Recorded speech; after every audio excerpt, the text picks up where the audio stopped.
Shalom Bapak Ibu sekalian yang terkasih di dalam Tuhan kita Yesus Kristus. Apa kabarnya di pagi hari ini? Pasti luar biasa. Amin. Kita bersyukur buat kebaikan Tuhan, buat setiap kita yang pada pagi hari ini mengikuti ibadah, walaupun kita hanya ibadah online. Namun kita percaya Tuhan akan memberkati setiap jemaat yang hadir dan maupun yang ada di rumah beribadah di rumah masing-masing. Kita siapkan hati kita akan datang kepada Tuhan lewat pujian dan penyembahan kita pada pagi hari ini. Biar setiap pujian dan penyembahan kita pada pagi hari ini boleh berkenan di hadapan Tuhan. Haleluya. Mari Bapak Ibu sekalian, kita mengambil waktu sejenak. Kita merenungkan kebaikan Tuhan. Kita berterima kasih buat kasih setia Tuhan, buat pengorbanan Tuhan kepada kita semua. Mari kita berterima kasih atas keselamatan yang Tuhan sudah anugerahkan buat kita semua. Haleluya. Pengorbananmu sungguh ajaib Tuhan. Haleluya. Haleluya.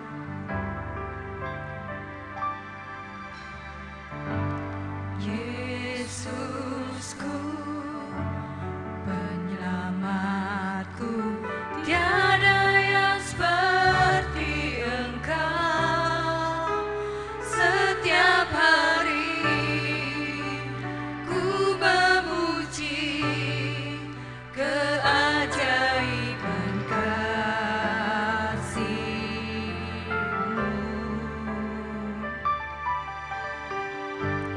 Penghibur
Pak Hengki akan berdoa untuk membuka ibadah kita.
Amin.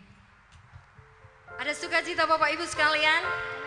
Jemaat Tuhan baik yang ada di rumah maupun yang ada di gereja, saya mohon untuk bangkit berdiri, kita akan bersukacita bersama-sama. Kita percaya walaupun di tengah situasi pandemi COVID-19 ini begitu sulit yang pada saat ini melanda dunia dan bangsa kita, namun kita melihat pemeliharaan Tuhan buat setiap kita dan kasih Tuhan begitu sungguh indah, sangat dahsyat buat kita semua. Amin. Sungguh indah.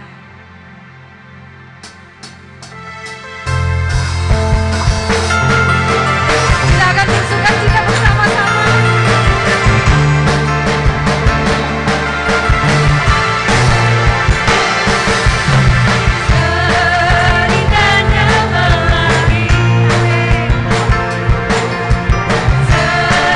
Sejarahnya menari.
sekarang dan selamanya, janjinya tidak akan berubah. Amin. Tuhan yang benar.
siapkan hati kita untuk mendengarkan kebenaran firman Tuhan.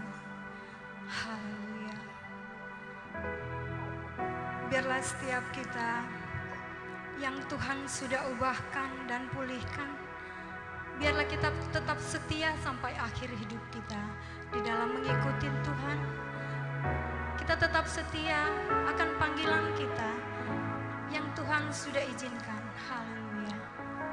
Sampai akhir hidup. Haleluya.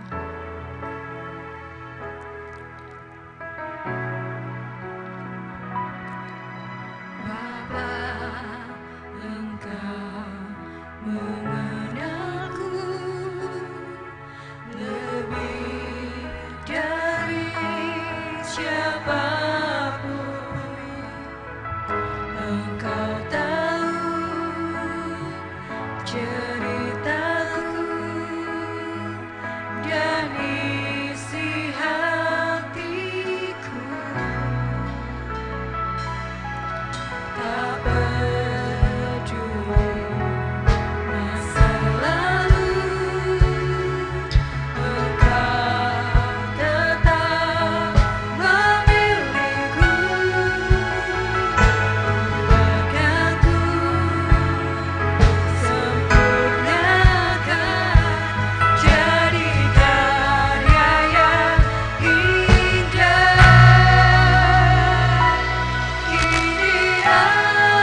Biarlah pada saat ini ya Tuhan, kami dapat datang kepadamu. Kami ingin membawa hati kami kepada Tuhan. Mari Tuhan berbicara secara pribadi kepada kami masing-masing. Dimanapun kami berada, mari Tuhan melawat kami. Biarlah kami boleh dikoreksi sesuai dengan firman-Mu, dan kami dapat melakukan seturut dengan kehendak-Mu. Tuhan, urapilah hamba-Mu ini, dan urapilah kami semuanya. Terpujilah nama-Mu ya Tuhan, biarlah segala sesuatunya membawa kemuliaan bagi nama Tuhan saja. Di dalam nama Tuhan Yesus kami berdoa dan mengucap syukur, haleluya, amin. Puji Tuhan, shalom. Shalom. Ya, hari ini kita akan belajar bersama-sama tentang satu tema yang mungkin sudah biasa, tetapi saya ingin memberi judul yang menarik, yaitu yang saya sampaikan dalam firman Tuhan ini, kasih yang sama, respon yang berbeda. Kasih yang sama, respon yang berbeda. Sebuah film menceritakan, saya pernah menonton sebuah film yang menceritakan ada dua orang yang bersaudara. Yang satu adalah seorang penjahat, tetapi yang satu menjadi seorang polisi. Dan pada akhirnya yang jahat ini ditangkap, dan yang menangkap adalah saudaranya sendiri yang adalah seorang polisi. Saudara, walaupun dua anak ini dibesarkan secara sama oleh keluarga yang sama dengan kasih sayang yang sama dari kedua orang tuanya, tetapi mereka bertumbuh dengan cara yang berbeda. Nah, di dalam Alkitab ada dua orang bersaudara yang juga dibesarkan dengan kasih yang sama. Mereka mendapatkan kasih Bapa yang sama, tetapi mereka memiliki respon yang berbeda. Saudara tentu tahu ini adalah cerita tentang anak yang hilang. Mari kita akan baca bersama-sama dalam Lukas pasal yang ke-15 ayat 11 sampai dengan 32. Saya akan bacakannya, Lukas pasal 15 ayat 11 sampai dengan 32. Lukas pasal 15 ayat 11 mulai. Yesus berkata lagi, ada seorang mempunyai dua anak laki-laki. Kata yang bungsu kepada ayahnya, Bapa, berikanlah kepadaku bagian harta milik kita yang menjadi hakku. Lalu ayahnya membagi-bagikan harta kekayaan itu di antara mereka. Beberapa hari kemudian, anak bungsu itu menjual seluruh bagiannya itu, lalu pergi ke negeri yang jauh. Di sana ia memboroskan harta miliknya itu dengan hidup berfoya-foya. Setelah dihabiskannya semuanya, timbullah bencana kelaparan di dalam negeri itu, dan ia pun mulai melarat. Lalu ia pergi dan bekerja pada seorang majikan di negeri itu. Orang itu menyuruhnya ke ladang untuk menjaga babinya. Lalu ia ingin mengisi perutnya dengan ampas yang menjadi makanan babi itu. Tetapi tidak seorang pun yang memberikannya kepadanya. Lalu ia menyadari keadaannya, katanya, betapa banyaknya orang upahan Bapakku yang berlimpah-limpah makanannya, tetapi aku di sini mati kelaparan. Aku akan bangkit dan pergi kepada Bapakku dan berkata kepadanya, Bapa, aku telah berdosa terhadap surga dan terhadap Bapa. Aku tidak layak lagi disebutkan anak Bapa. Jadikanlah aku sebagai salah seorang upahan Bapa. Maka bangkitlah ia dan pergi kepada bapaknya. Ketika ia masih jauh, ayahnya telah melihatnya, lalu tergeraklah hatinya oleh belas kasihan. Ayahnya itu berlari mendapatkan dia, lalu merangkul dan mencium dia. Kata anak itu kepadanya, Bapa, aku telah berdosa terhadap surga dan terhadap Bapa. Aku tidak layak lagi disebutkan anak Bapa. Tetapi ayah itu berkata kepada hamba-hambanya, lekaslah bawa kemari jubah yang terbaik, pakaikanlah itu kepadanya dan kenakanlah cincin pada jarinya dan sepatu pada kakinya. Dan ambillah anak lembu tambun itu, sembelihlah dia, dan marilah kita makan dan bersuka cita. Sebab anakku ini telah mati dan menjadi hidup kembali, ia telah hilang dan didapati kembali. Maka mulailah mereka bersukaria. Tetapi anaknya yang sulung berada di ladang, dan ketika ia pulang dan dekat ke rumah, ia mendengar bunyi seruling dan nyanyian tari-tarian. Lalu ia memanggil salah seorang hamba dan bertanya kepadanya, apa arti semuanya itu? Jawab hamba itu, adikmu telah kembali dan ayahmu telah menyembelih anak lembu tambun karena ia mendapatkannya kembali dengan sehat. Maka marahlah anak sulung itu dan ia tidak mau masuk. Lalu ayahnya keluar dan berbicara dengan dia. Tetapi ia menjawab ayahnya, katanya, Telah bertahun-tahun aku melayani Bapa dan belum pernah aku melanggar perintah Bapa. Tetapi kepadaku belum pernah Bapa memberikan seekor anak kambing untuk bersukacita dengan sahabat-sahabatku. Tetapi baru saja datang anak Bapa yang telah memboroskan harta kekayaan Bapa bersama-sama dengan pelacur-pelacur. Maka Bapa menyembelih anak lembu tambun itu untuk dia. Kata ayahnya kepadanya, "Anakku, engkau selalu bersama-sama dengan aku, dan segala kepunyaanku adalah kepunyaanmu. Kita patut bersukacita dan bergembira karena adikmu telah mati dan menjadi hidup kembali. Ia telah hilang dan didapat kembali." Dua anak yang dibesarkan dengan kasih sayang yang sama. Di dalam cerita ini dibahas tentang kasih Bapa yang luar biasa. Kasih yang sangat mengasihi anak-anaknya sekalipun anaknya berdosa dan mengkhianati dia. Namun di dalam cerita ini juga ada disampaikan tentang respon dari anak-anaknya yang menjadi sorotan juga di dalam cerita ini. Respon apa yang muncul dari cerita ini, saudara? Mari kita akan perhatikan bersama-sama bagaimana respon dari masing-masing, baik respon si bungsu maupun respon si sulung. Saudara perhatikan, siapa tahu dari ciri-ciri itu nanti kita mungkin ada di antara salah satu dari ciri-ciri yang disebutkan di tempat ini. Mari kita akan belajar bersama-sama yang kita perhatikan respon si bungsu pada awalnya, pada mulanya. Dalam Lukas 15 ayat 12 dan 13, saya mulai menyoroti perbagian saja ya.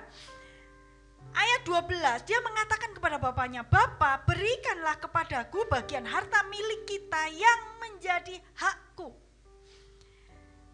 Bagaimana respon si bungsu terhadap kasih bapaknya? Si bungsu menganggap berkat Allah atau karunia Allah sebagai haknya. Dia katakan tadi, apa? Dia mengatakan, "Berikan kepadaku bagian harta milik kita yang telah menjadi hakku." Saya membaca sebuah tafsiran, dan sebuah tafsiran itu mengatakan seperti ini: "Sungguh tidak baik dan akan menjurus pada kejahatan jika manusia melihat karunia-karunia Allah sebagai hutang." Saudara, ada banyak orang yang menyalahartikan kasih karunia Allah. Karunia Allah adalah pemberian Allah kepada kita. Itu adalah hak Allah, bukan hak kita. Tetapi kita menganggap bahwa itu adalah hak kita dan kita menuntut Allah memberikan hak kita seperti yang dialami oleh anak bungsu. Kita melihat bahwa sebenarnya Allah tidak wajib memberikan apa yang menjadi miliknya. Kekayaan, harta itu milik Allah. Hidup itu milik Allah. Segala karunia yang kita terima itu sebenarnya milik Allah yang diberikan kepada kita. Tetapi seringkali kita juga masih meminta kepada Allah, menuntut seolah-olah itu adalah hak kita.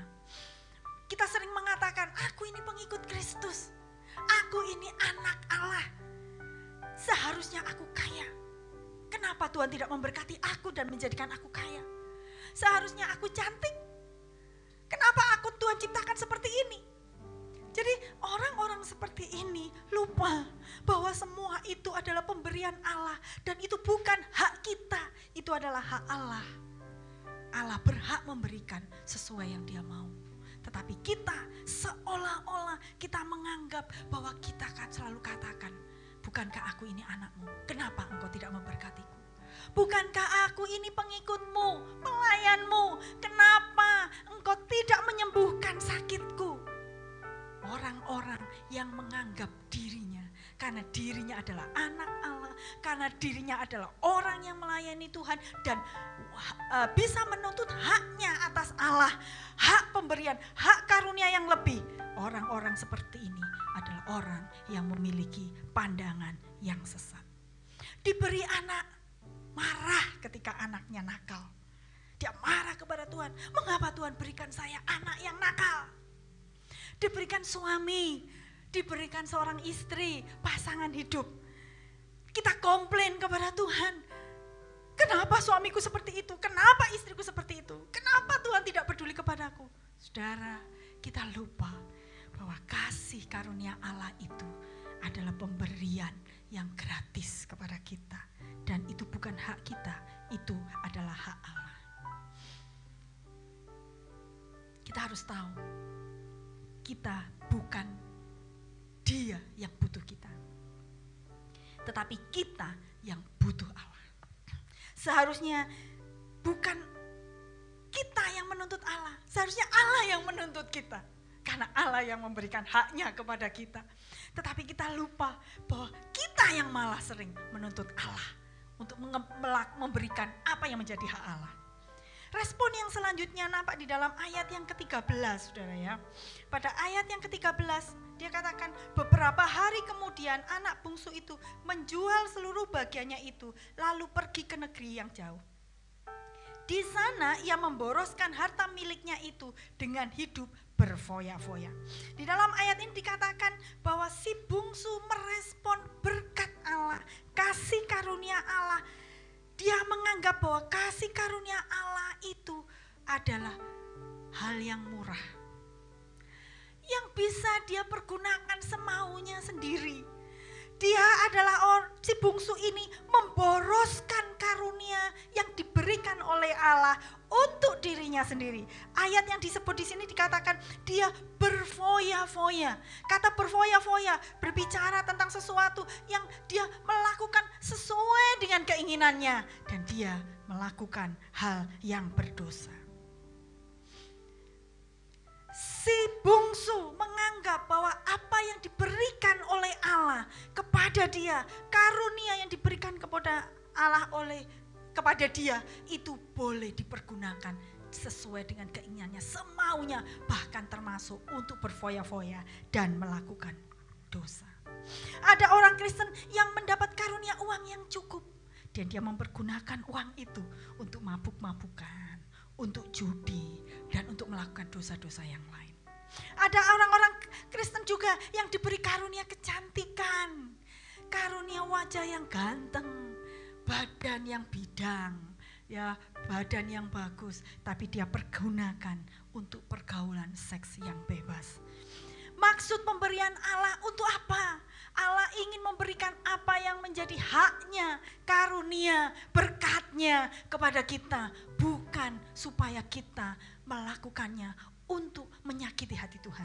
Tetapi Tuhan ingin supaya yang diberikan kepada kita untuk memuliakan nama Allah, bukan untuk berfoya-foya dan menuruti keinginan kita, sehingga kita kemudian menjadi orang yang jauh daripada Tuhan. Nah, bagaimana kemudian respon si sulung? Si sulung ketika tahu adiknya kembali dan mendapatkan pesta yang meriah, ayahnya seolah-olah melupakan apa yang dilakukan oleh adiknya yang menyakitkan hatinya. Ayahnya lupa kalau sebagian dari uang dari ayahnya itu telah dipakai untuk berfoya-foya dan melakukan dosa. Sebaliknya ketika adiknya kembali, ayahnya memberi pesta, memberi cincin, memberi baju yang terbaik. Dan itu menimbulkan respon dari si sulung terhadap kasih bapaknya. Rupanya ini yang sebenarnya ada di dalam dirinya. Si sulung di dalam ayat 28 dan 29, saya akan juga meneliti satu bagian per bagian. Ayat 28 dikatakan, maka marahlah anak sulung itu dan ia tidak mau masuk. Dia katakan di dalam ayat 29, dia menjawab ayahnya, katanya, telah bertahun-tahun aku melayani Bapa dan belum pernah aku melanggar perintah Bapa, tetapi kepadaku belum pernah Bapa memberikan seekor anak kambing untuk bersukacita dengan sahabat-sahabatku. Si sulung meresponi kasih Bapa dengan cara yang berbeda. Si sulung mengukur nilai kasih Bapa dengan benda. Dia mengukur kasih Allah dengan kasih Bapanya dengan seekor anak kambing. Dia tidak menganggap perhatian bapaknya, hubungan kasih dengan bapaknya yang selama ini dijalaninya.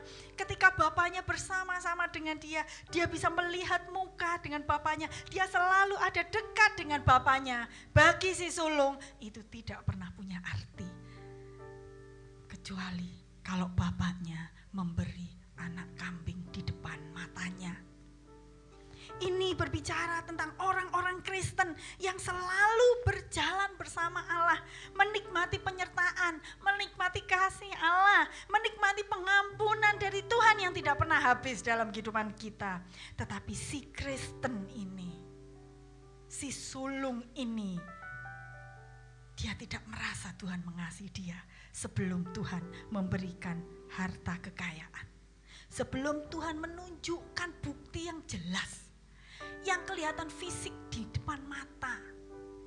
Katanya Tuhan mengasihi aku, tapi kenapa aku masih hidup susah? Katanya Tuhan mengasihi aku, tapi kenapa keluarga aku tidak diberkati Tuhan?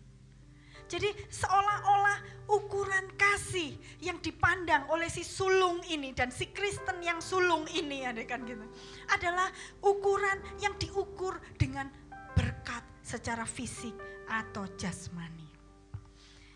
Segala perhatian, segala kasih tidak dianggap. Kadang-kadang kita juga sebagai manusia juga memandang ukuran kasih dari saudara kita atau kasih dari anggota keluarga kita dengan ukuran yang sama, yaitu dengan ukuran yang nampak. Perhatian dari sahabat kita, kasihnya, pengorbanan dia, jika tidak diwujudkan dalam bentuk benda, nampaknya kurang afdol gitu ya. Jadi seolah membuat kita kemudian menganggap bahwa dia tidak mengasihi kita. Nah saudara, kalau saudara perhatikan, ada ini mungkin tidak benar-benar terjadi, tetapi saya membayangkan satu cerita, mungkin juga ada yang terjadi. Ada seorang anak yang satu kali marah dengan ibunya. Ibunya seorang janda. Dia marah karena ibunya tidak bisa membelikan dia sebuah HP yang seperti teman-temannya. Karena itulah kemudian dia marah dengan ibunya. Dia jengkel dengan mamanya ini, dengan ibunya ini. Padahal dia tidak tahu bahwa ibunya begitu mengabaikan kepentingan sendiri. Kadang-kadang ibunya ingin beli sesuatu, barang, tas, baju, dia abaikan hanya untuk memenuhi kebutuhan sekolah dari anaknya, agar anaknya bisa makan dengan layak. Jadi anak ini dia tidak bisa mengukur kasih dari ibunya. Kenapa? Karena dia mengukur kasih ibunya dengan sebuah HP yang diberikan kepadanya. Padahal kasih ibunya lebih daripada sebuah HP. Saudaraku, saya meniru kutipan yang tadi saya kutip dari tafsiran.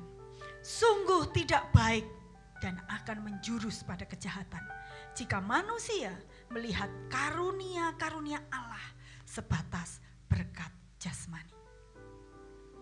Nah, yang selanjutnya saudara, kalau saudara perhatikan bagaimana respon si sulung. Pada ayat 29 seperti yang saya tadi baca. Dia mengatakan, telah bertahun-tahun aku melayani Bapa dan belum pernah aku melanggar perintah Bapa. Jadi rupanya si sulung ini menganggap dirinya, menganggap ketaatan, menganggap perbuatan baik yang dilakukan. Aku tidak pernah melanggar perintah Bapa. Dia taat. Aku selalu bekerja untuk Bapa. Dia melayani. Tetapi semuanya itu dia anggap bahwa apa yang dilakukannya itu patut mendapatkan upah. Dengan kata lain, selama ini dia melakukan kebaikan, melakukan ketaatan, melakukan pelayanan karena untuk mendapatkan upah. Nah saudara, kadang-kala kita lupa bahwa Tuhan tidak butuh kebaikan kita. Sebenarnya kebaikan kita tidak berguna untuk Tuhan. Tuhan tidak diuntungkan sama sekali dengan kebaikan yang kita buat. Dan Tuhan juga tidak dirugikan sama sekali dengan kejahatan atau dosa yang telah kita buat. Sebenarnya yang diuntungkan dan dirugikan adalah kita. Tetapi si sulung lupa, saudara. Kalau ada orang Kristen yang seperti si sulung ini lupa bahwa dia menganggap ketika dia melayani Tuhan, Tuhan harus memberkati dia. ketika dia sudah berkorban banyak buat Tuhan, dia sudah melakukan banyak buat Tuhan, seharusnya Tuhan memperhatikan keluarganya, seharusnya Tuhan memperhatikan anak-anaknya. Tapi kita lupa bahwa semua itu kasih karunia Tuhan, pemberian Tuhan, jika kita bisa melakukan perbuatan baik atau jika kita melayani Tuhan. Ingatlah, kasih karunia Allah itu adalah hak Allah dan bukan hak kita. Yang selanjutnya juga si sulung, kalau kita perhatikan, waktu dia mulai marah, dia katakan kepada di dalam ayat 30, tetapi baru saja datang anak bapa yang telah memboroskan harta kekayaan bapa bersama-sama dengan pelacur-pelacur, maka bapa menyembelih anak lembu tambun itu untuk dia. Dia mulai di dalam dirinya menganggap bahwa bapaknya ini pilih kasih. Dia menganggap bahwa bapaknya ini adalah sosok bapa yang justru menghargai orang yang berbuat dosa daripada orang yang melakukan pelayanan. Padahal dia salah menanggap kasih bapaknya. Dia salah merespon terhadap kasih bapaknya. Si sulung merasa dirinya lebih baik daripada yang lain. Saudara, sikap yang seperti ini, sikap yang cenderung menganggap diri lebih baik daripada yang lain, akan muncul sifat yang cenderung untuk membandingkan diri dengan orang lain. Ada orang-orang yang merasa diri lebih kudus daripada yang lain. Si sulung merasa dirinya lebih baik daripada yang bungsu. Dia merasa dirinya bahwa dia sudah melakukan kebaikan dan ketaatan itu lebih baik daripada si bungsu yang memboroskan harta kekayaan ayahnya. Orang yang merasa diri lebih baik, biasanya orang ini kehilangan kasih dan kepedulian dengan sesamanya. Si sulung hilang rasa kasihnya kepada si bungsu.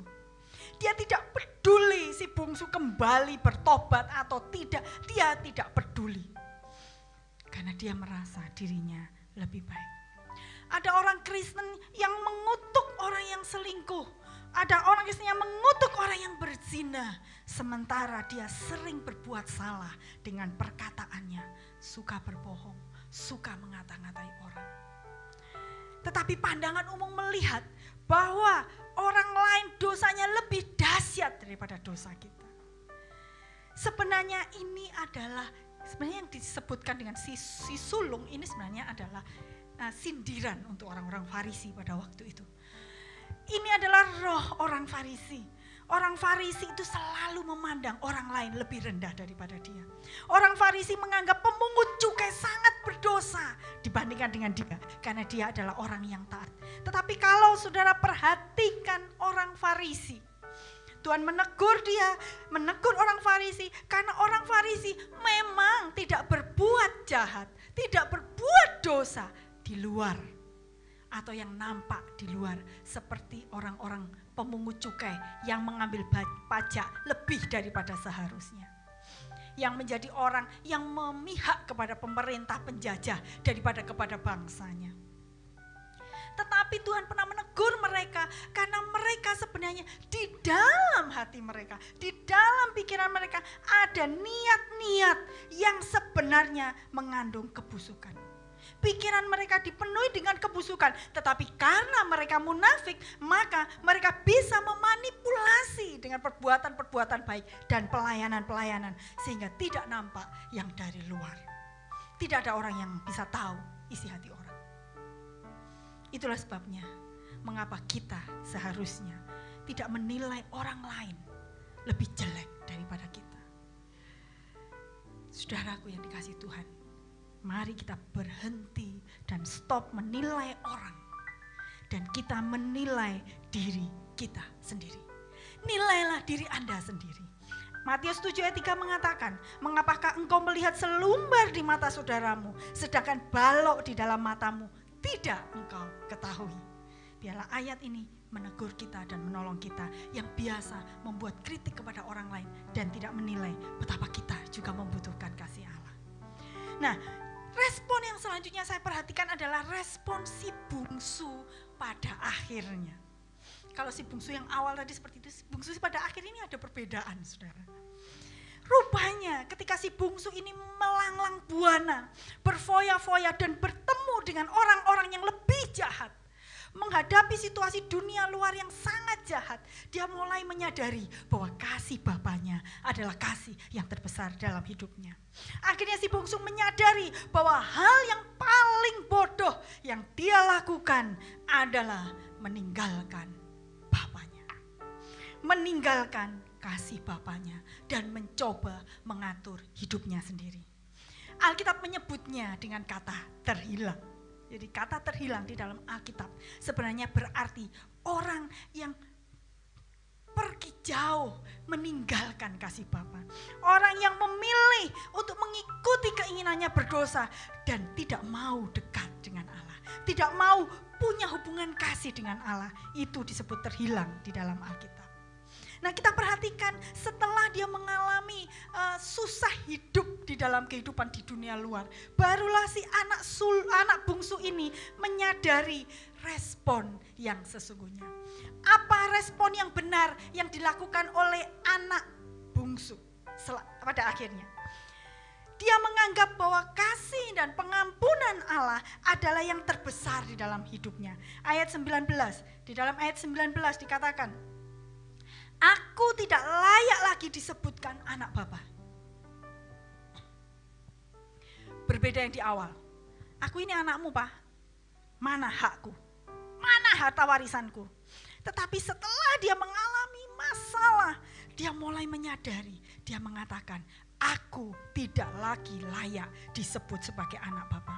Ayat 21 ditulis juga ketika dia bertemu dengan bapaknya, dia juga mengatakan, Bapa, aku telah berdosa terhadap surga dan terhadap Bapa. Aku tidak layak lagi disebutkan sebagai anak Bapa. Dia menyadari bahwa ternyata kasih dan pengampunan Allah adalah yang terbesar dan terpenting di dalam hidupnya. Bila dia diperkenankan dekat dengan Bapa, itu adalah kasih karunia. Itu adalah hak Allah kalau kita ditarik dan diampuni dan boleh dekat dengan Dia. Dia tidak lagi menganggap bahwa itu adalah hakku, aku boleh dekat dengan Bapa atau tidak. Tapi dia menyadari bahwa sebenarnya dia tidak layak untuk dekat kepada Bapa. Kalau dia boleh datang kepada Bapa, kalau dia boleh sembahyang dengan Tuhan, kalau dia boleh menyapa Tuhan dengan kata Bapa, sebenarnya itu adalah kasih karunia atau grace atau mercy atau anugerah Allah dalam kehidupan kita. Saudara, jika kita diperkenankan untuk bisa dekat dengan Tuhan kita, saudara bisa menyapa Bapa seperti seorang sahabat. Itu karena kasih karunia. Itu bukan hak kita. Itu tetap hak Allah. Kita seharusnya menganggap bahwa itu anugerah karena kita tidak layak dan kita mendapatkannya. Respon yang lain yang muncul dari si bungsu pada akhirnya, dia mulai menyadari di dalam ayat 19, dia katakan dalam ayat 19, dikatakan, aku tidak layak lagi disebutkan anak Bapa, jadikanlah aku sebagai salah seorang upahan Bapa. Si bungsu mulai menyadari bahwa ketika dia melayani dan ketika dia bekerja kepada bapaknya, itu juga anugerah.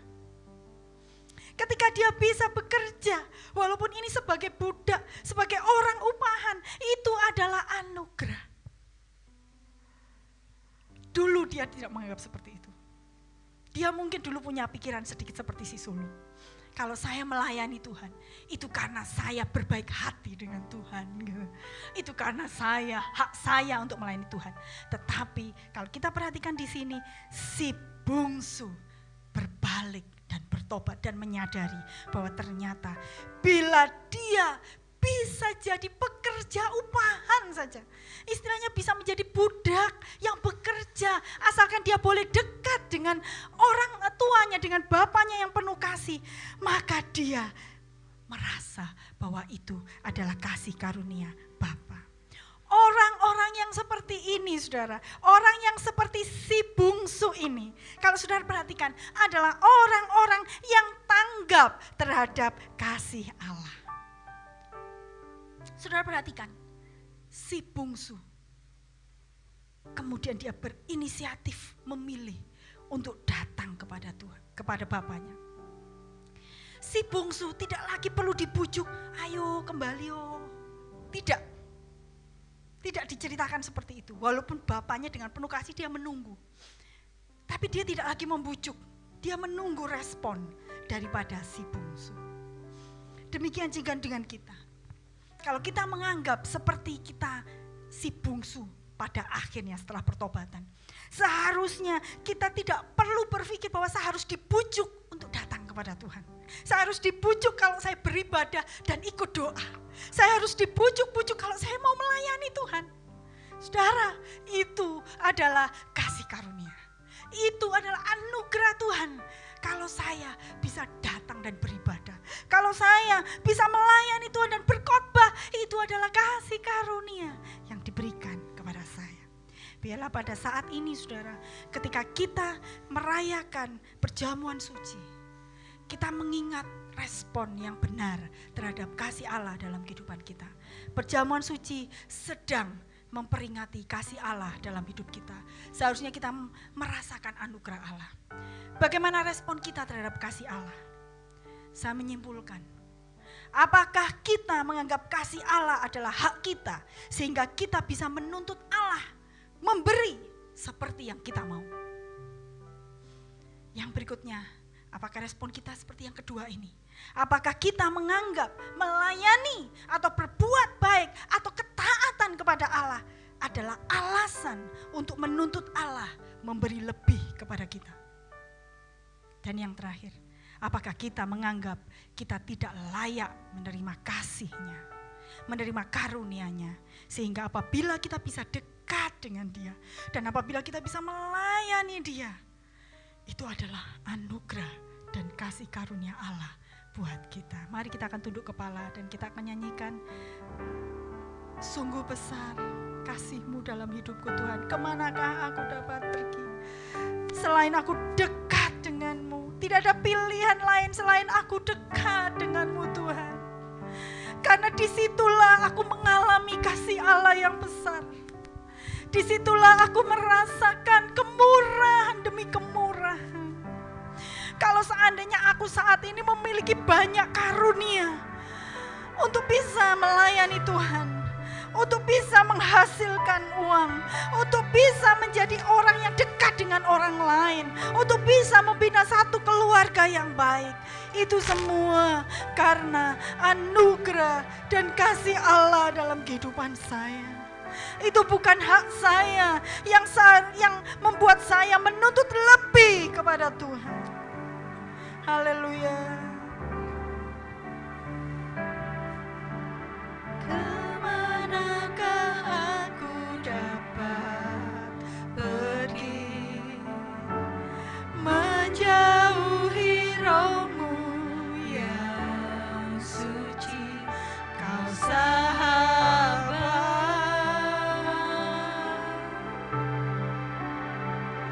dan Kau dekat.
dan pelayanan kita tidak ada harganya ketika kita datang kepada Allah. Haleluya Tuhan. Amin.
Pagi hari ini Tuhan, kiranya kebenaran firman-Mu berbicara secara khusus dalam hati dan hidup kami.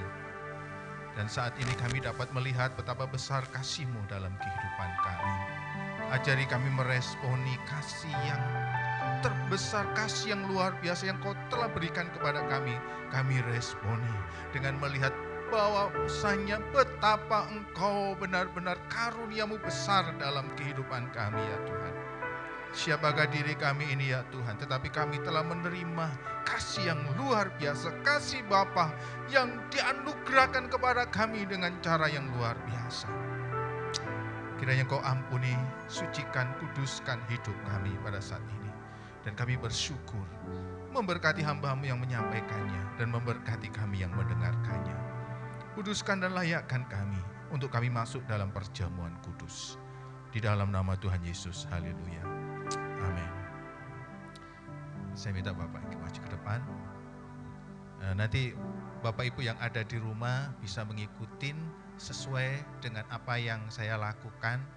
Jadi kalau Bapak Ibu sudah menyiapkan ada roti dan anggur yang sudah dibagikan oleh koordinir KKA, Bapak Ibu bisa pergunakan.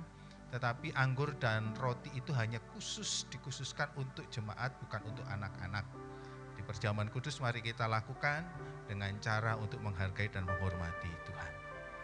Sementara Singer menyanyikan pujian ini dan Bapak Ibu akan menerima dan mempersiapkan unsur perjamuan kudus.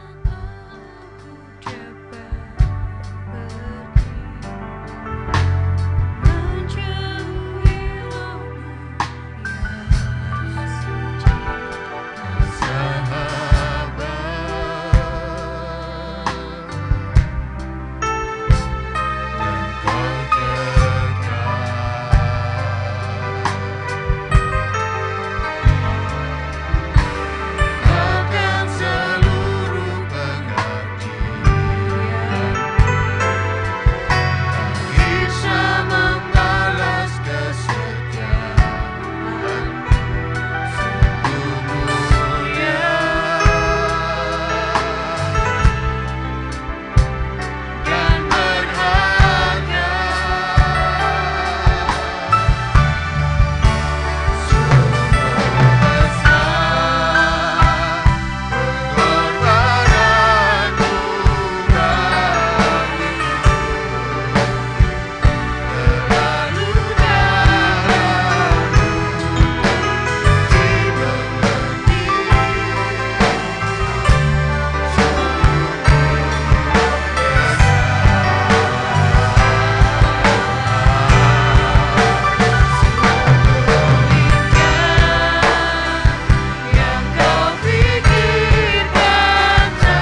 berdiri dan mari kita akan mengangkat roti yang melambangkan tubuh Kristus. Haleluya. Tuhan Yesus sangat mengasihi kita. Karena kasih-Nya yang besar itu, Dia rela untuk mati di kayu salib.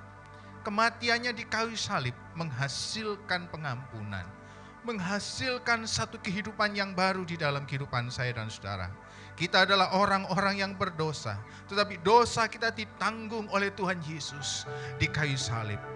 Yesus menjadi korban penghapus dosa bagi kehidupan saya dan saudara. Oleh karena kematiannya di kayu salib, kita mendapatkan pengampunan dan kita pun dipulihkan kehidupan saya dan saudara. Dan kiranya pada saat ini, roti ini yang melambangkan tubuh Yesus dan air anggur yang melambangkan darah Yesus, kiranya bersekutu di dalam kehidupan kita, menyucikan kehidupan kita, menguduskan kehidupan kita, dan kita meresponi kasih karunia anugerah ini dengan satu ucapan syukur yang sangat luar biasa kepada Tuhan. Mari sebelum kita menerimanya, mari kita mengucap syukur atasnya. Terima kasih ya Tuhan. Terima kasih buat pengorbanan-Mu, buat kasih karunia-Mu, buat anugerah-Mu. Terima kasih ya Tuhan, buat tubuh dan darah-Mu ya Tuhan. Terima kasih ya Yesus. Haleluya, haleluya. Kiranya Kau melayakkan kami dan menguduskan kami pada saat ini. Demikianlah firman Tuhan. Demikianlah pada waktu Tuhan Yesus sebelum menyerahkan dirinya. Dan sebelum Tuhan Yesus diserahkan, Dia mengambil roti. Dan kemudian Dia mengucap syukur atasnya. Dan Dia mencah-mencahkannya dan berkata, inilah tubuhku yang diserahkan bagi kamu. Setiap kali kamu memakannya, menjadi peringatan akan aku. Mari kita memakannya di dalam nama Tuhan Yesus.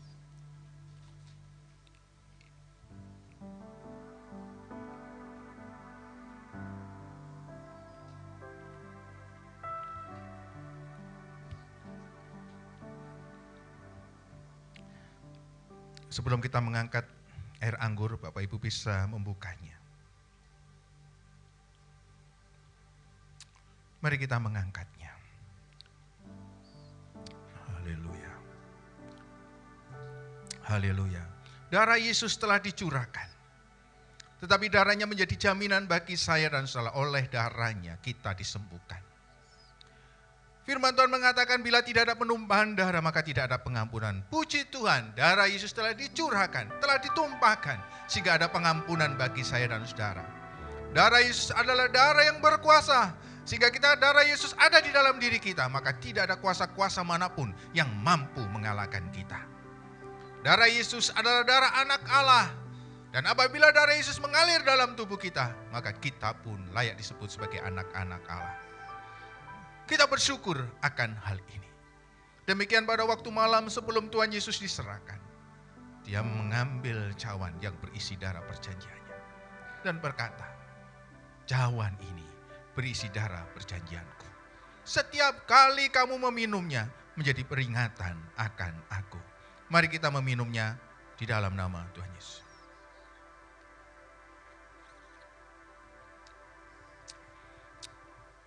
Mari kita mengucap syukur atasnya. Terima kasih ya Tuhan. Terima kasih ya Tuhan. Karena salib-Mu, karena darah-Mu, Tuhan, karena tubuh-Mu, kami mengalami kemenangan. Terima kasih ya Tuhan. Terima kasih ya Yesus. Terima kasih. Terima kasih. Karena salib-Mu.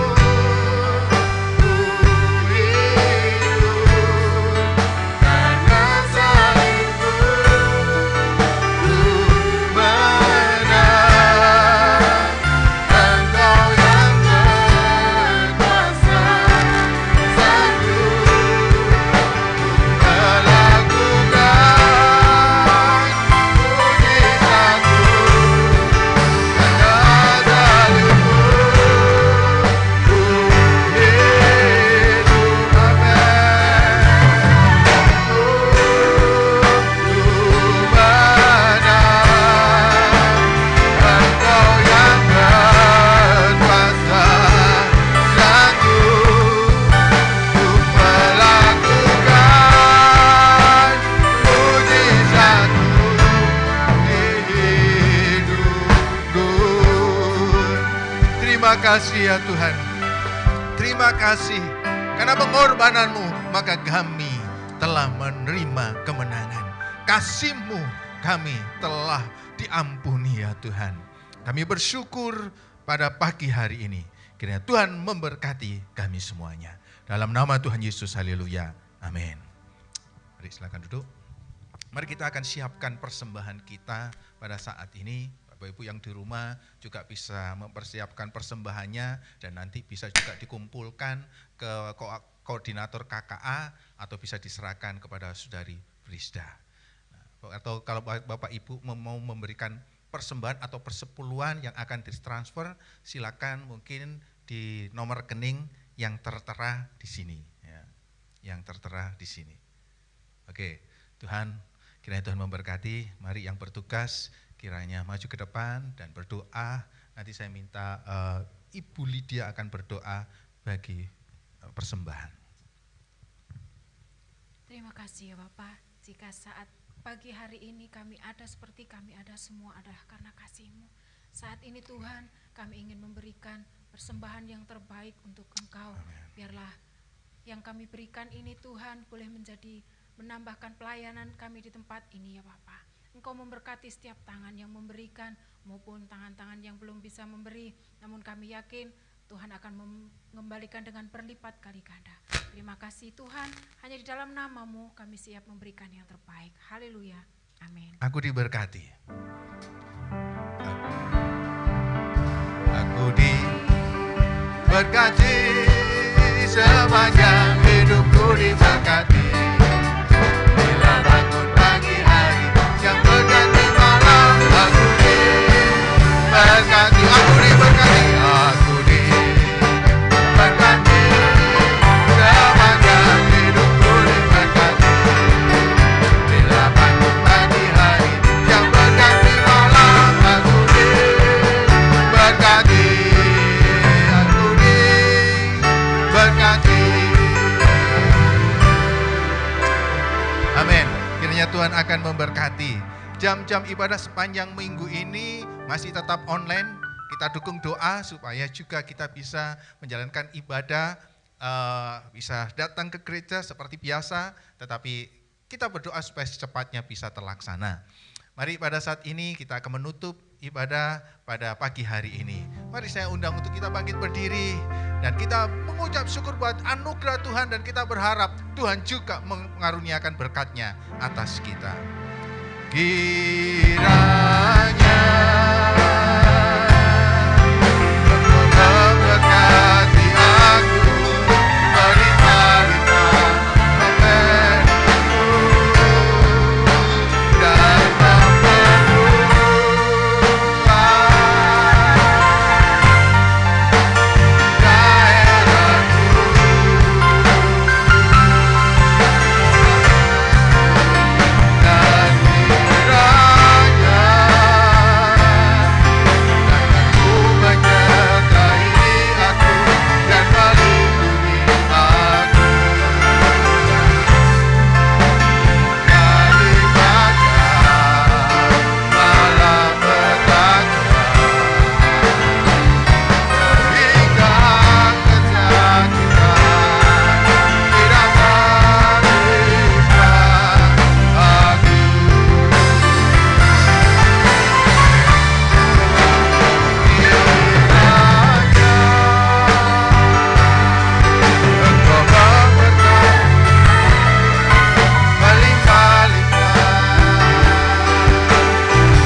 Bapa kami yang di surga, dikuduskanlah namamu, datanglah kerajaanmu, jadilah kehendak-mu, di bumi seperti di surga.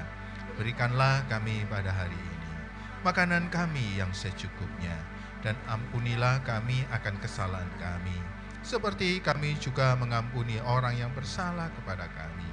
Dan janganlah membawa kami ke dalam pencobaan, tetapi lepaskanlah kami daripada yang jahat. Karena Engkaulah yang mempunyai kerajaan dan kuasa dan kemuliaan sampai selama-lamanya. Amin. Kiranya Tuhan akan memberkati bangsa dan negara kami Indonesia. Berkati Bapak Presiden, Wakil Presiden Tuhan, sampai kepada Bapak-Bapak yang duduk dalam pemerintahan sampai yang tingkat terendah RW RT. Kiranya Engkau memberikan keamanan, Engkau memberikan kesejahteraan, damai sejahtera-Mu, keselamatan yang daripada Tuhan Yesus dicurahkan atas bangsa dan negara kami Indonesia. Demikian juga Tuhan curahkan damai sejahtera-Mu atas seluruh bumi ini. Kiranya pandemi COVID-19 segera berlalu oleh karena pertolongan Tuhan saja. Kiranya Tuhan akan melawat setiap umat-Mu, jemaat-Mu pada saat ini ya Tuhan. Tuhan, apabila mereka ada yang sakit, Tuhan sembuhkan. Yang menghadapi pergumulan, Tuhan memberikan kemenangan dan pertolongan tepat pada waktunya. Apabila iman mereka sedang tawar hati, ingatkan Tuhan bahwa jalan keselamatan pertolongan itu, mujizat itu hanya datangnya daripada Tuhan Yesus. Dan kiranya Tuhan akan menyertai kami, melindungi kami pada saat ini. Kiranya Tuhan akan memberkati baik dalam usaha kami, pekerjaan kami, rumah tangga kami, pendidikan kami, masa depan kami, keluar masuk kami. Tuhan menyertai. Oleh karena itu sebelum kita menutup ibadah ini, mari kita akan mengangkat tangan. Bapak Ibu Saudara yang saya kasih di dalam nama Tuhan Yesus, pulanglah dengan membawa berkat kasih setia Allah Bapa, damai sejahtera dari Tuhan kita Yesus Kristus, kekuatan serta penghiburan dari Roh Kudus akan menyertai engkau secara luar biasa sampai Tuhan Yesus datang kedua kalinya menjemput kita. Mari kita semua yang percaya katakan amin. Tuhan memberkati.